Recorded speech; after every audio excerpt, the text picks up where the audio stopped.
Bill के अंतर्गत ये वॉलंटरी ऑर्गेनाइजेशन रेगुलेशन बिल 2016 जो राज्यसभा में लाया है इस समय वॉलंटरी ऑर्गेनाइजेशन जो नॉन गवर्नमेंटल और संगठन है बड़े पैमाने पर इस देश के अंदर विकास के कार्य कर रहे हैं और उनके राज्य सरकारों से केंद्र सरकारों से भी उनको मदद मिल रही है। उन दूसरे सोर्स से भी वो मदद लेते हैं।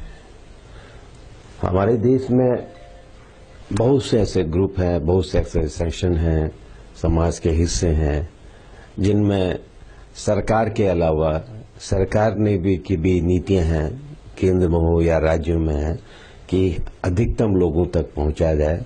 सब जगह सरकारी संगठन सरकारी संस्थाएं नहीं पहुंचा सकते हैं, तो नए दौर की राजनीति में नए संगठनों को भी, जो गवर्नमेंट संगठन नहीं है, गैर सरकारी संगठन है, तो उनको भी लोगों तक पहुंचाने का काम चल रहा है। बहुत लंबे समय से हमारे देश में इस तरह के संगठन कुछ अपने मदद से काम कर रहे हैं, अपने साधनों से काम कर रहे हैं और धीरे धीरे अब सरकारें भी, चाहे राज्य हो या केंद्र सरकार की, उनको भी मदद दे रही है। और उसमें ये होता है कि बहुत से संगठन हैं, अच्छा काम भी कर रहे हैं और बहुत से जगह कभी कभी ऐसे भी केस आ जाते हैं कि जिस पर्पज से पैसा दिया गया था वो वहां न उपयोग करके कहीं दूसरी जगह उपयोग हो जाता है। तो जब है कि जब एक नीतिगत है कि पब्लिक के पैसे को भी पब्लिक और सरकार के बीच में एक समन्वय होना चाहिए। गैर सरकारी संगठन जो स्वैच्छिक संगठन है, जो समाज सेवा के काम कर रहे हैं, उनमें सरकार के बीच में एक समन्वय भी होना चाहिए। तो मेरा मकसद यही था कि इस तरह के संगठनों में कभी कभी क्या कहते हैं, लोग लांछन भी लगा देते हैं, सारी चीजें, तो ये चीज दूर होकर के एक फ्रेमवर्क होना चाहिए कि जिससे कि सरकार और स्वैच्छिक संगठनों के बीच में एक नीतिगत भी हो, किस तरह से हम सरकार विभिन्न क्षेत्रों में जहां पर स्वैच्छिक संगठनों का सहयोग लेना चाहती हैं, जो स्वैच्छिक संगठन जिन जिन उद्देश्यों के लिए काम करना चाहते हैं, उसमें एक रूल और रेगुलेशन बन जाए जिससे कि इस सहायता का जो वितरण हो, जो सरकारें दे रही हैं और अन्य साधनों पर उसका सामूहिक लाभ जनता को मिल सके। बिल पेश किया था।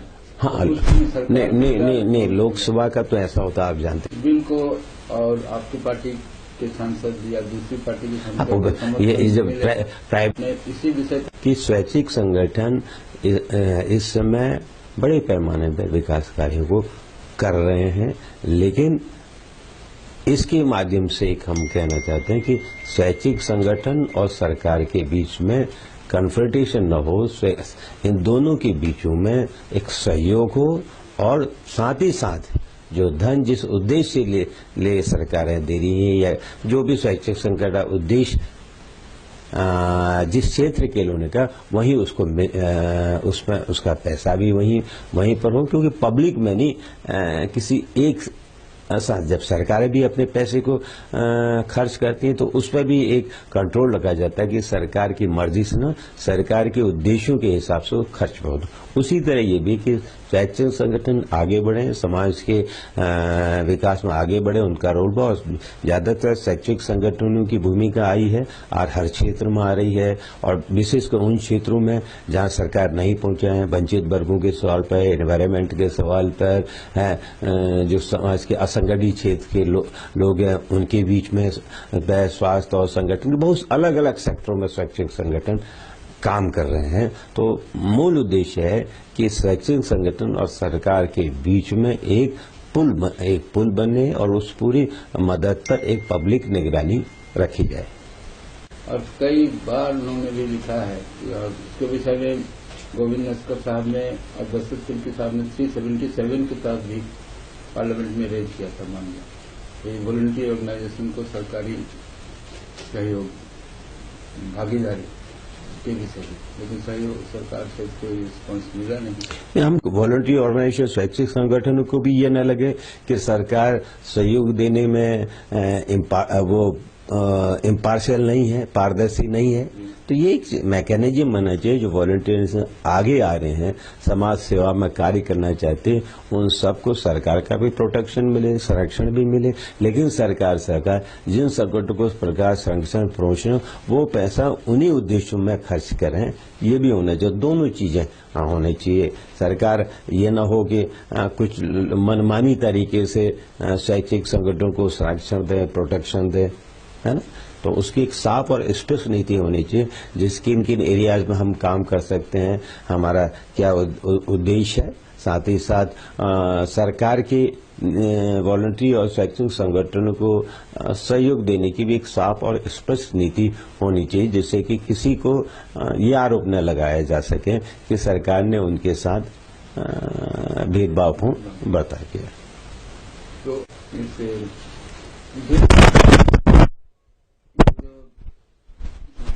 स्वच्छासेवी संस्थाएं, वॉलंटरी ऑर्गेनाइजेशन, उनके कार्यकर्ताओं को सैलरी अपने अपने क्षेत्रों में जिन उद्देश्यों के लिए काम कर रहे हैं, अगर उसमें अलग अलग, अगर सरकारों के भी बहुत वॉलंटरी ऑर्गेनाइजेशन संगठनों विभिन्न क्षेत्रों में, चाहे शिक्षा के क्षेत्र में, स्वास्थ्य के क्षेत्र में है, कानूनी अधिकार के क्षेत्र में, उन प्रोजेक्टों में सरकारें मदद करती हैं, फाइनेंशियल मदद भी करती है। वो तो जो भी उनका प्रपोजल होगा उसके आधार पर सरकार मदद की। हमारे अंदर किसी भी वॉलंटरी ऑर्गेनाइजेशन को और सरकार के बीच दोनों तरह की पारदर्शिता बनी रहनी चाहिए। मैं जिस प्रोजेक्ट को लेकर कोई ये ना कह सके कि सरकार और वॉलंटरी में सरकार किसी एक खास को क्या कहते हैं मदद करे, तो एक नीति उसमें भी होनी चाहिए। जिला स्तर से लेकर राज्य स्तर, केंद्र स्तर, उनको मैकेनिज्म भी उनका बनाना चाहिए। संस्थाएं होनी चाहिए जो उन पर नजर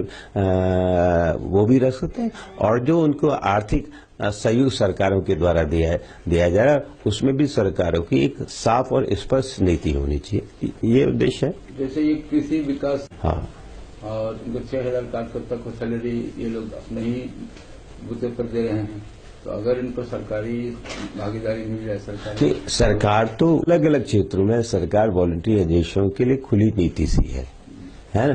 तो वो तो उन संगठन स्वैच्छिक संगठन जिस क्षेत्र में काम कर रहे हैं, है ना, उस क्षेत्र के आधार पर वो अपना प्रोजेक्ट लाएंगे, है, उसी आधार पर सरकारें मदद भी करते हैं। हमारा उद्देश्य है कि विभिन्न स्वैच्छिक संगठन विभिन्न क्षेत्रों में, चाहे शिक्षा के क्षेत्र में कर रहा हो, स्वास्थ्य के क्षेत्र में कर रहा हो, पर्यावरण के क्षेत्र में, कानूनी शिक्षा में क्षेत्र में हो, जहां जहां भी इस तरह के हैं, तो इस तरह के संगठनों को जो सरकार और संगठनों के बीच में एक जो संबंध बनने चाहिए, वो मधुर संबंध होने चाहिए, पारदर्शी संबंध होने चाहिए, नीति का संबंध होने चाहिए।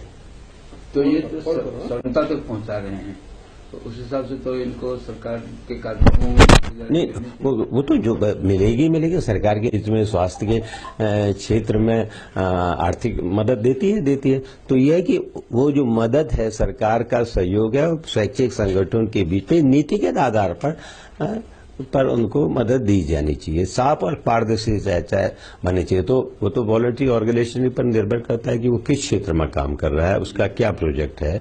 लेकिन हमारा काम है कि ये जो उनका रजिस्ट्रेशन से लेकर उनके उसमें एक नीतिगत नियमानुकूल वॉलंटरी ऑर्गेनाइजेशन बनना चाहिए। ये नहीं कि हमने शैक्षिक संगठन बना दिया, उनका पता ही न चले कितने, ये सारे ऐसी भी चीजें, अच्छे भी काम करने वाले शैक्षिक संगठन हैं, तो इनको भी कहीं न कहीं जहां पब्लिक मनी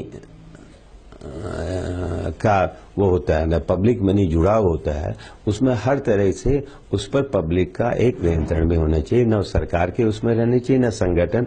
तो इस पब्लिक मनी की अकाउंटेबिलिटी तो होनी, जैसे सरकार की अकाउंटेबिलिटी है वैसे शैक्षिक संगठन की भी अकाउंटेबिलिटी है। सरकार को भी सारे शैक्षिक संगठन जो काम कर रहे हैं उनके प्रति एक दृष्टिकोण अपनाना चाहिए। जैसे इंदिरा गांधी जी ने पत्र लिखा था, 20 सूत्री कार्यक्रम ना देखिए, मैं कह रहा हूँ एक संगठन का सरकार की नीतियों के आधार पर सरकार को आएगा, सरकार को उस अनुरूप उनको मदद देनी चाहिए।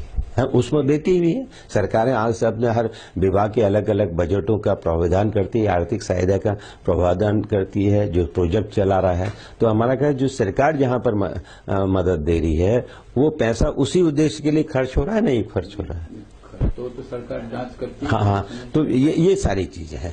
इसका मकसद है कि स्वैच्छिक संगठनों को भी साथ कोई भेदभाव ना हो, उनके ऊपर कोई वो भी ना हो, लेकिन सरकारी मदद मिलते हुए स्वैच्छिक संगठनों को एक नीति के तहत उनको मदद मिले, उनको किसी के दरवाजे में न जाना पड़े, उनको सरकार और संगठन स्वैच्छिक संगठनों की नीतियों में एक पारदर्शितापूर्ण रिश्ते होने चाहिए, जिससे कि उनको जो मदद मिल सके उनको आगे। क्योंकि आज के दौर में स्वैच्छिक संगठनों का समाज के विकास में बहुत बड़ा रोल है।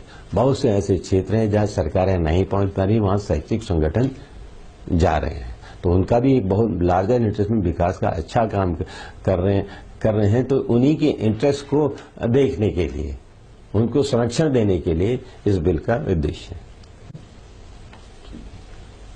हमारे साथ बातचीत करने के लिए धन्यवाद। धन्यवाद।